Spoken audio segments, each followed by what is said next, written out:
போல நீவவா.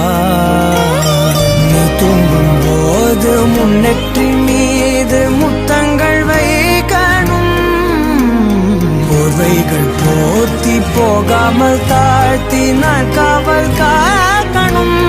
எல்லோரும் தூங்கும் நேரம் நானும் நீயும் மௌனத்தில் பேசணும். ஆராரிராரோ